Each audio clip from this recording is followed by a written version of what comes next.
Assalamualaikum warahmatullahi wabarakatuh. Perkenalkan, nama saya Ahmad Nurrohman. Saya dari Universitas Pancasila, Fakultas Teknik, jurusan Teknik Informatika angkatan 2018.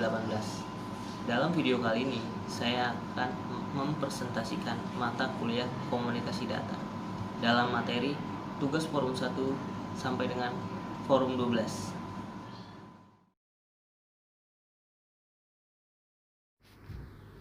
Ya, di sini saya akan menjelaskan tugas forum 1. Tugas forum 1 ini diskusikan setelah Anda selesai membaca slide 10, beri contoh pada masing-masing manfaat komunikasi data. Di sini saya menjawab tugas forum 1 yaitu tim sharing.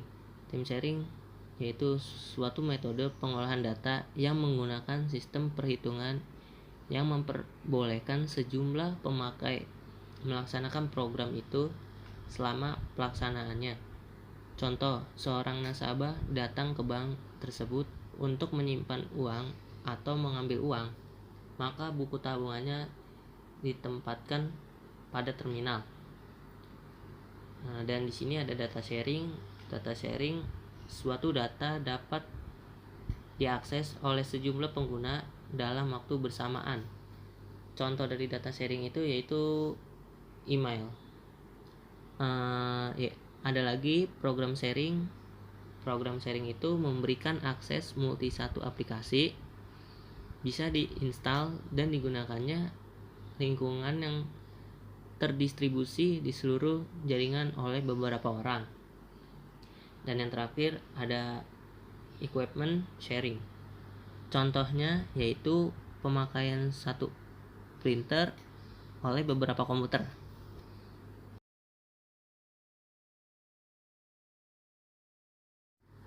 Berikutnya saya di sini akan menjawab tugas dari forum 2. Tugas forum 2 itu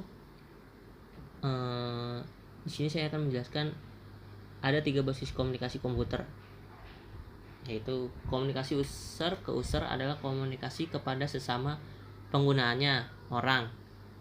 Contoh komunikasi user ke user adalah mengobrol menggunakan mikrofon di komputer.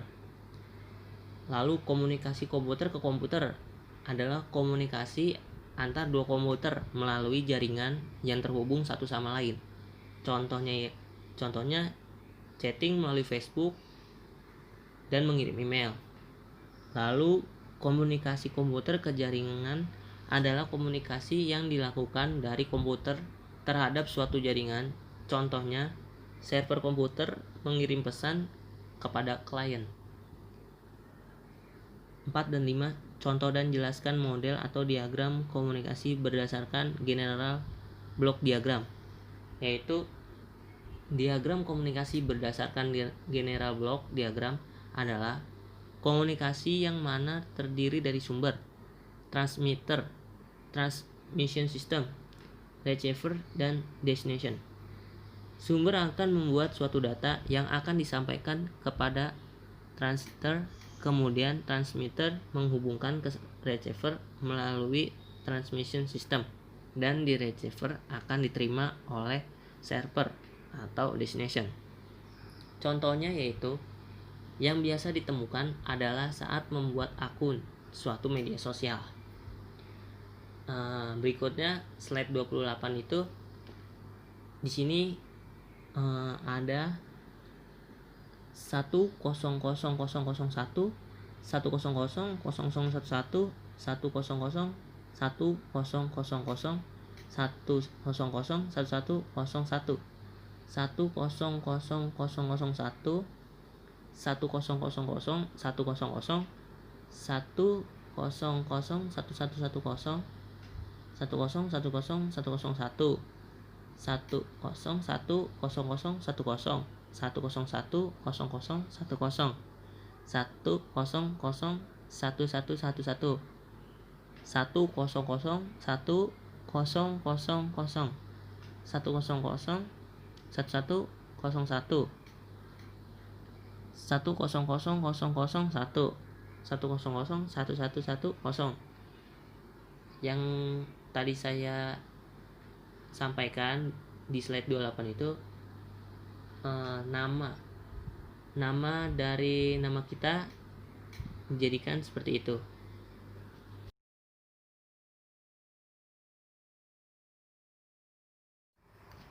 Berikutnya saya akan menyampaikan soal forum 3. Tahapan yang harus dilakukan adalah baca materi transmisi data digital 01 PPT.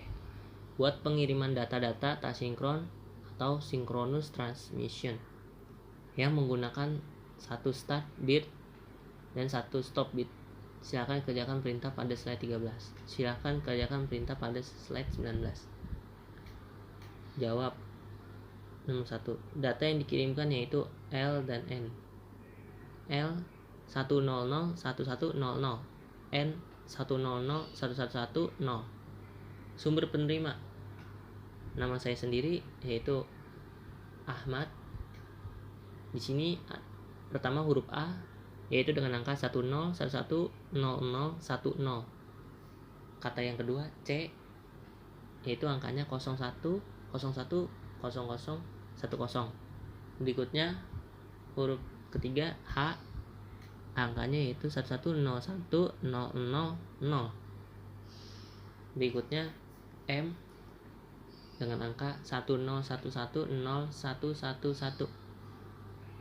Berikutnya huruf A dengan angka 1000001. Dan yang terakhir huruf D dengan angka yaitu 1100100. Berikutnya nomor 2 dari forum 3.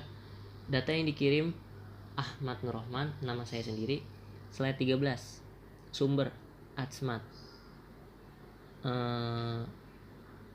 Di angka ini saya akan menjelaskan satu persatu nama lengkap saya. Huruf pertama A dengan angka 010001000. Berikutnya huruf C 011000001. Berikutnya huruf A H 011011010. Berikutnya huruf M 011111001. Berikutnya A 011001001. Berikutnya huruf D 0110110. Dan di sini ada spasi untuk nama saya. Spasi ini menggunakan angka juga. Spasi 0010000. Berikutnya huruf N 011001001. Huruf U 011001001. Huruf R 0110101. Berikutnya huruf R 0110101. Berikutnya huruf O 011110101. Berikutnya huruf H 011000001. Dan berikutnya huruf M 0010000. Berikutnya huruf A 011000001. Dan yang terakhir huruf N 1010001. Dan nomor 3 tanggal lahir, bulan lahir, dan umur saya sendiri. Di sini tanggal lahir saya tanggal 26 bulan 08 yaitu Agustus, dan umur saya sekarang 20 dan totalnya 54. Total ini dari tanggal lahir ditambah bulan lahir dan ditambah umur. Jadi 26 ditambah 8 ditambah 20 sama dengan jumlahnya yaitu 54.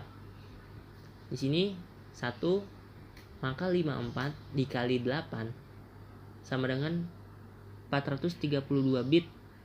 1 karakter SYN sama dengan lebih besar 8 bit, maka 432 ditambah 8 sama dengan lebih besar 440 bit. Kedua, 432 per 440 dikali 100% sama dengan 98,18%. Ketiga, 54 dikali 8 sama dengan 432 bit. 3 bit, 2 bit start dan 1 bit stop. X 50 sama dengan lebih besar 150 bit, maka 150 ditambah 432 sama dengan 582 bit. Keempat, 432 per 582 X 100 sama dengan 74,22%. 5. Maka transmisi secara sinkronus memiliki efisiensi 1,32% di atas dari transmisi asinkronus.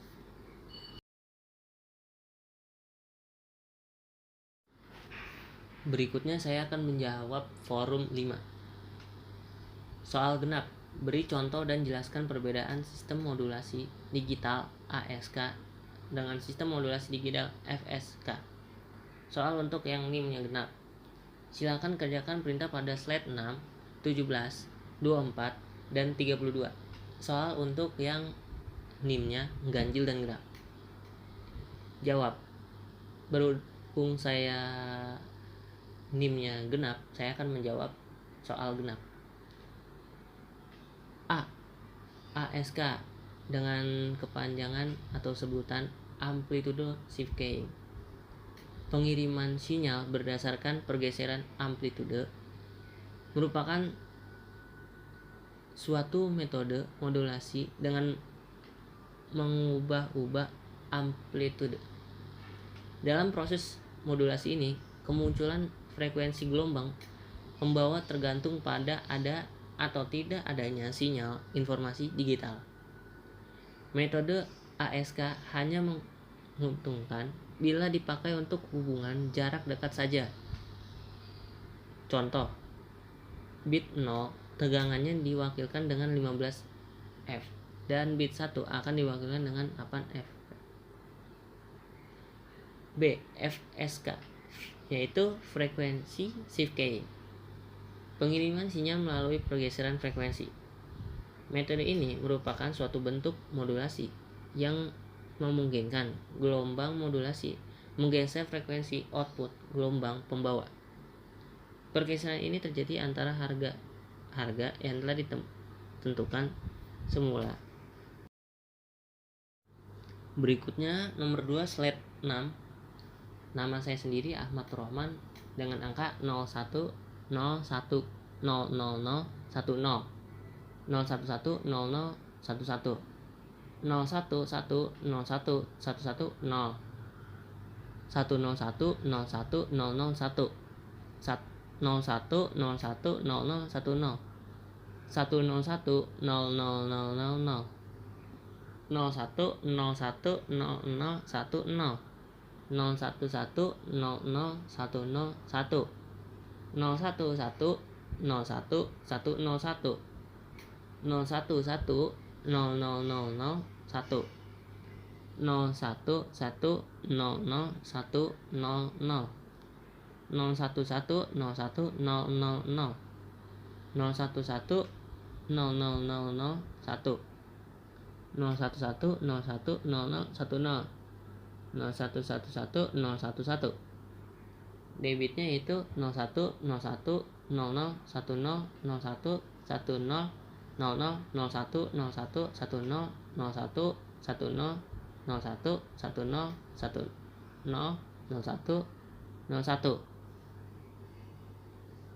Tribit 011 11 011 011 000 111 110 110 0101 111 011 01 1101 101 Kuabit 0101 0011 0010 0101 0111 0111 0110 1001 0111 0001 0010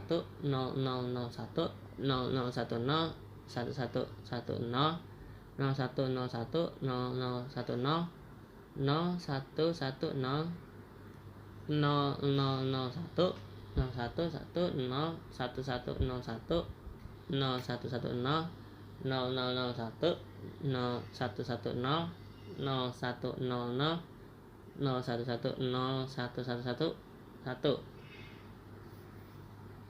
Di sini ada queen bitnya yaitu 0110 0111 0 11001 1011 1100 0 111 0000 10111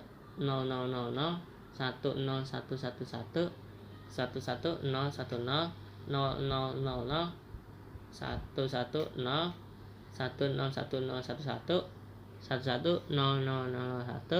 0101 dan sini saya akan menjawab slide dari 17. Di sini ada ASK yaitu sinyal dengan nama saya sendiri Ahmad Rohman, yaitu ada 0000 1111 0000 110 000111 0011 0011 001001 1001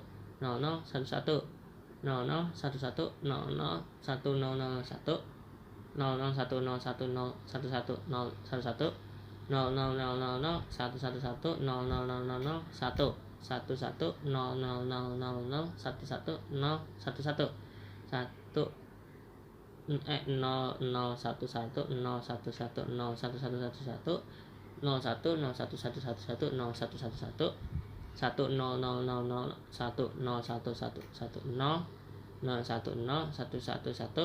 1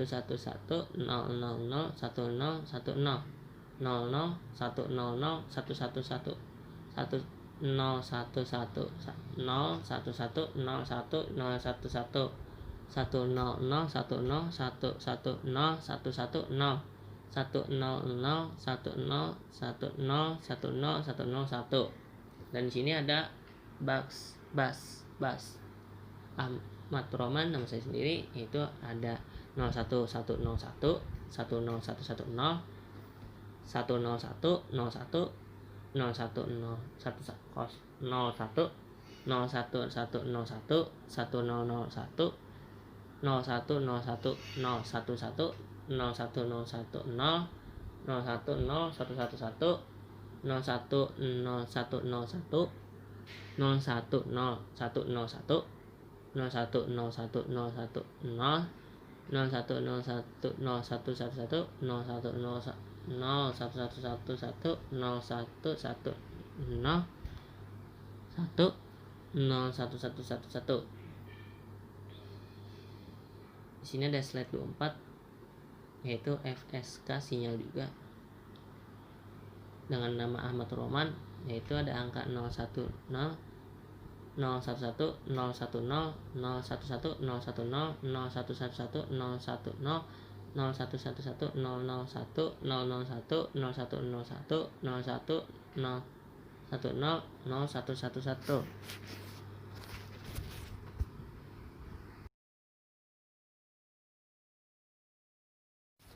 Berikutnya saya akan menjawab forum 7. Pertanyaannya adalah nomor 1. Setelah membaca materi dari slide 5 sampai dengan 17, silakan kerjakan perintah pada slide 18. Soal untuk yang NIM-nya ganjil dan genap.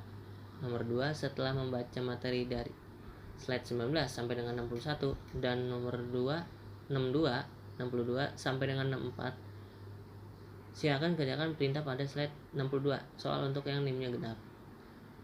Nomor 3. Setelah membaca materi dari slide 64 sampai dengan 68 dan 70, silakan kerjakan perintah pada slide 71. Soal untuk yang NIM-nya genap. Jawabannya nomor 1 slide dari 18 A, yaitu RS232. RS232 adalah standar komunikasi serial yang didefinisikan sebagai antarmuka antar perangkat terminal data, bahasa Inggrisnya Data Terminal Equipment atau DTE, dan perangkat komunikasi data, bahasa Inggris Data Communication Equipment atau DCE, menggunakan pertukaran data biner secara serial. Berikutnya B, RS 485. Di sini diperintahkan untuk mencari contoh-contoh USB atau tipe-tipe USB. Di sini saya akan menjelaskan tipe-tipe USB. Sebelumnya juga saya tadi menyampaikan tipe-tipe USB. Ya berikutnya di sini saya akan membacakan dari RS485, yaitu untuk menggunakan RS485 di Arduino, modul yang disebut 5F Max 485 TTL ke RS 485 yang didasarkan pada Maxim Max 485 IC diperlukan karena memungkinkan komunikasi serial jarak jauh 1200 meter dan 2 arah. Berikutnya USB, yaitu fungsi port USB. Universal Serial Bus adalah standar bus serial untuk perangkat penghubung, biasanya kepada komputer, namun juga digunakan di peralatan lainnya seperti konsol permainan, ponsel, dan PDA. Port USB juga dapat digunakan dalam pengiriman file dari komputer ke Android. Berikutnya di sini ada Ethernet. Ethernet adalah jaringan yang masuk ke dalam kategori Local Area Network dengan singkatan LAN atau jaringan area lokal. Sistem komunikasi yang dibangun dengan Ethernet akan membagikan arus data ke dalam frame. Pada masing-masing frame terdapat alamat tujuan dan sumber data. Berikutnya ada TCP atau IP, yaitu ia dikenal dengan TCP atau IP, singkatan dari Transmission Control Protocol atau Internet Protocol, yang diterjemahkan menjadi protokol kendali transmisi atau protokol internet, yang merupakan gabungan dari protokol TCP, yaitu Transmission Control Protocol, dan IP, Internet Protocol, sebagai sekelompok protokol yang mengatur komunikasi.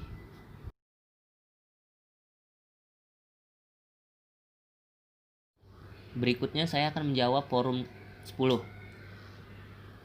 1. Cari gambar fungsi, jenis, dan spesifikasi dari masing-masing modem yang ada pada slide 16. Jawab. Modem V21 bekerja pada kecepatan 300,600 atau 1200 bit per detik menggunakan FSK.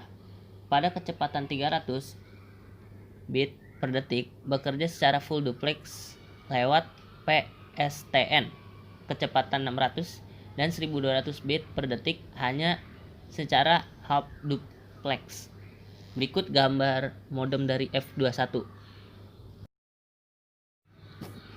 Berikutnya ada modem F22 bekerja secara tak sinkron atau sinkron pada kecepatan 600 atau 1200 bit per detik jalur PSTN atau Lasted Line, dan dapat bekerja secara half duplex maupun full duplex.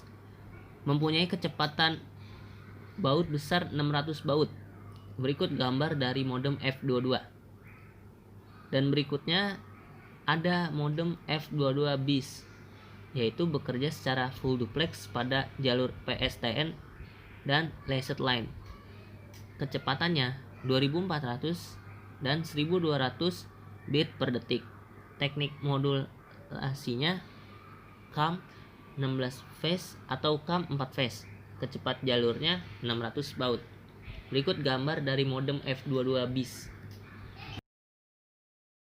Lalu berikutnya ada modem F23, yaitu menggunakan FSK pada kecepatan 600 atau 1200 bit per detik, bekerja secara full duplex lewat PSTN dan operasi full duplex pada Lasted Line 4 kawat.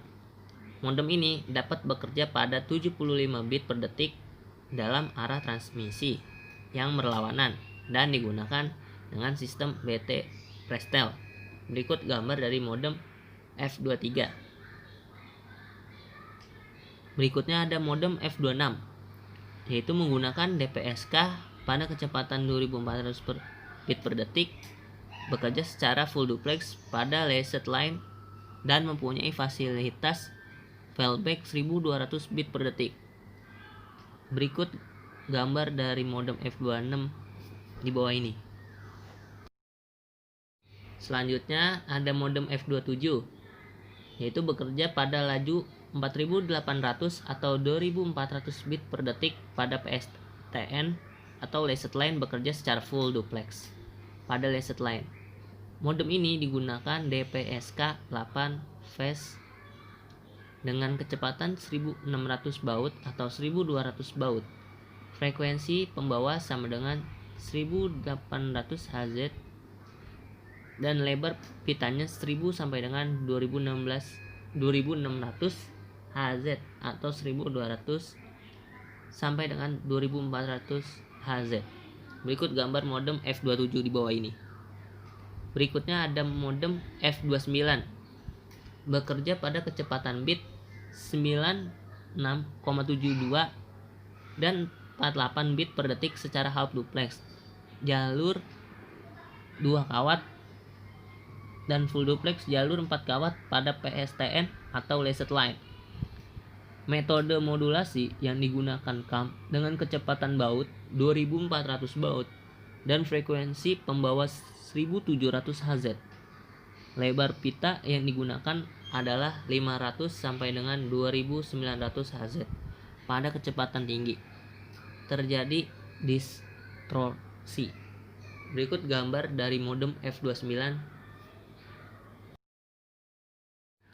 Selanjutnya ada modem F32, yaitu bekerja pada kecepatan 96 kbit atau per detik, kilobyte per detik, dan kecepatan fallback 48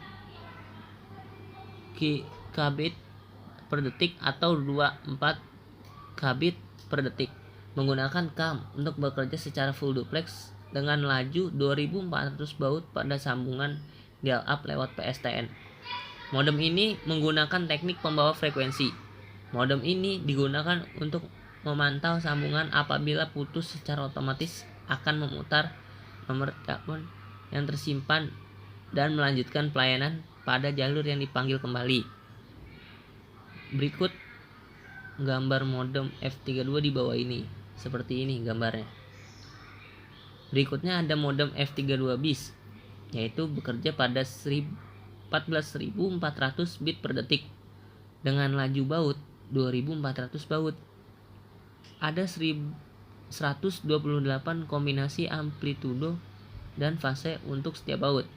Bekerja secara full duplex dengan menggunakan teknik echo-cancellation, sehingga dapat dikirim dalam dua arah pada lebar pita yang sama. Berikut gambar modem F32 bis di bawah ini.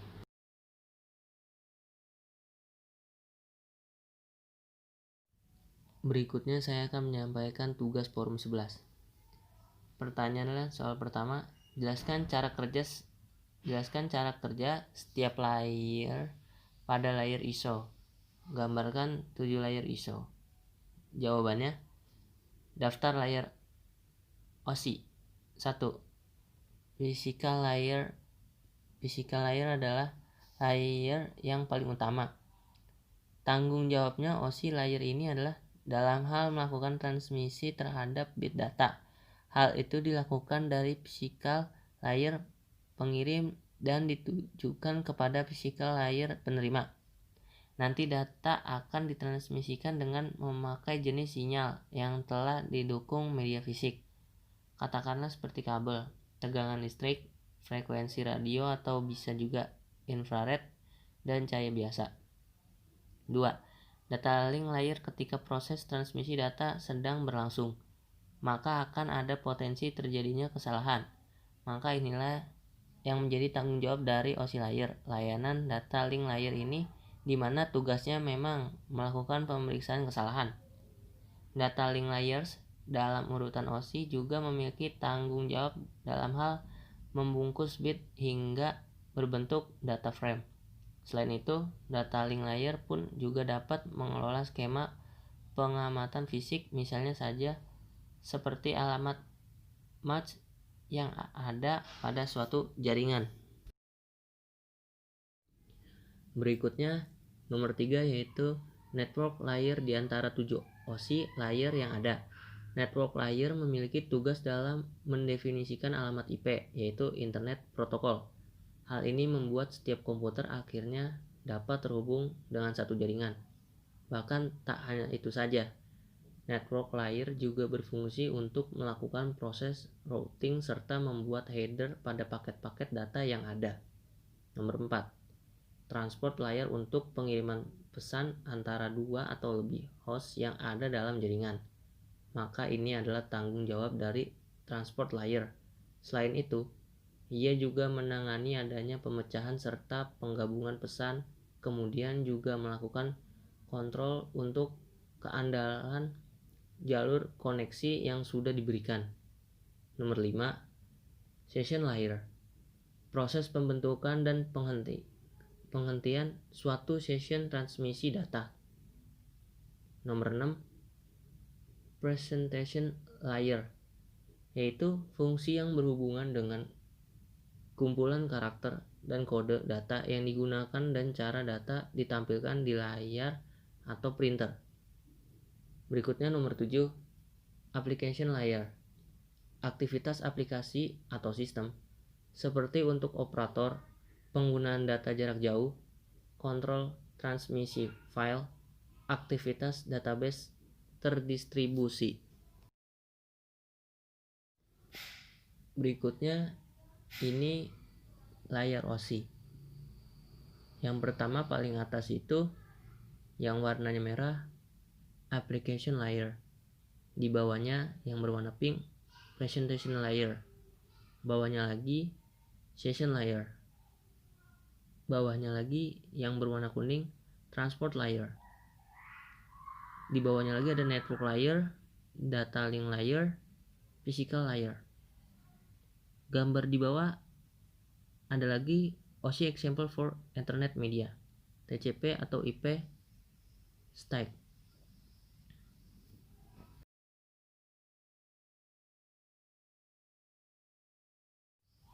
Berikutnya saya akan menjawab tugas forum 12. Pertanyaannya adalah nomor 1, jelaskan prosedur, sifat dan bagian dari komunikasi serat optik. Nomor 2, jelaskan prosedur, sifat dan bagian dari komunikasi wireless. Jawabannya adalah nomor 1. Sinyal awal atau source yang berbentuk sinyal listrik ini pada transmitter diubah oleh transducer elektropiktik yang disebut dioda atau laser dioda menjadi gelombang cahaya. Gelombang cahaya selanjutnya ditransmisikan melalui kabel serat optik menuju penerima atau receiver yang terletak pada ujung lainnya dari serat optik. Pada penerima atau receiver, sinyal optik ini diubah oleh transducer optoelektronik atau fotodioda menjadi sinyal elektris kembali. Sifat berat optik adalah beroperasi pada kecepatan tinggi, gigabit per detik, mampu membawa paket-paket dengan kapasitas besar. Biaya rata-rata per node cukup mahal. Media dan ukuran konektor kecil. Kebal terhadap interferensi elektromagnetik. Jarak transmisi yang lebih jauh 2-60 km. Berikutnya ada gambar yaitu sinyal listrik, transducer elektro-optik, kabel serat optik menuju ke receiver menuju ke transducer elektro-optik, lalu menuju ke sinyal listrik. Sifat karakteristik komunikasi optik. 1. Dapat mengirim data hingga kecepatan 100 Gbps. 2. Menggunakan cahaya sebagai media transmisi. 3. Memiliki ukuran yang relatif kecil. 4. Memiliki 10 jenis konektor. 5. Memiliki imunitas tinggi terhadap noise. 6. memiliki jarak maksimal kurang lebih 100 km. Berikutnya soal nomor 2. A. Prosedur komunikasi wireless disebabkan karena komputer mempunyai built-in transceiver seperti walkie-talkie. Transceiver yang disebut dengan adapter wireless. Adapter wireless melakukan sejumlah pekerjaan. Yang pertama, mendeteksi apakah terdapat jaringan wireless di sekitar komputer melalui radio, dan juga tuning menghubungkan penerima untuk mendeteksi setiap ada sinyal yang masuk. Setelah ada sinyal terdeteksi, untuk menghubungkannya yaitu melalui SIGINT dan autentikasi pengguna. Cara kerja dari wireless selanjutnya adalah proses sebaliknya. Saat menerima informasi pada komputer melalui jaringan wireless, kali ini router menerima data digital dari internet dan juga memodulasi ke dalam bentuk analog. Lalu kemudian antena adapter wireless menerima sinyal analog, dimodulasi dan demodulates kembali ke dalam bentuk digital lalu ditransfer ke dalam komputer. B. Sifat karakteristik komunikasi wireless. 1. Interferensi yang lebih tinggi dan hasil keandalan yang lebih rendah. 2. Ketersediaan bandwidth yang rendah dan tingkat transmisi jauh lebih rendah. 3. Kondisi jaringan beragam. 4. Terbatas oleh komputasi dan energi sumber daya. 5. Cakupan layanan yang terbatas.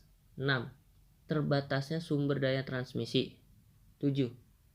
Keterbatasan dalam hal perangkat karena hasil persyaratan portabilitas dalam antarmuka pengguna dan tampilan. Berikutnya yang C, bagian komunikasi wireless. Di sini berikut gambar bagian komunikasi wireless. Ada internet, kabel modem, wireless router, dan laptop, handphone, dan notebook atau iPad. Di sini internet dan kabel modem itu saling berkomunikasi, lalu kabel modem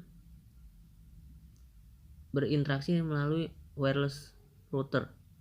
Nah, wireless router ini bisa menghubungkan ke berbagai, yaitu laptop, handphone, iPad, notebook, dan yang lainnya. Sekian dari presentasi saya. Terima kasih sudah menonton video saya. Mohon maaf jika ada salah-salah kata. Kurang lebihnya mohon maaf. Wassalamualaikum warahmatullahi wabarakatuh.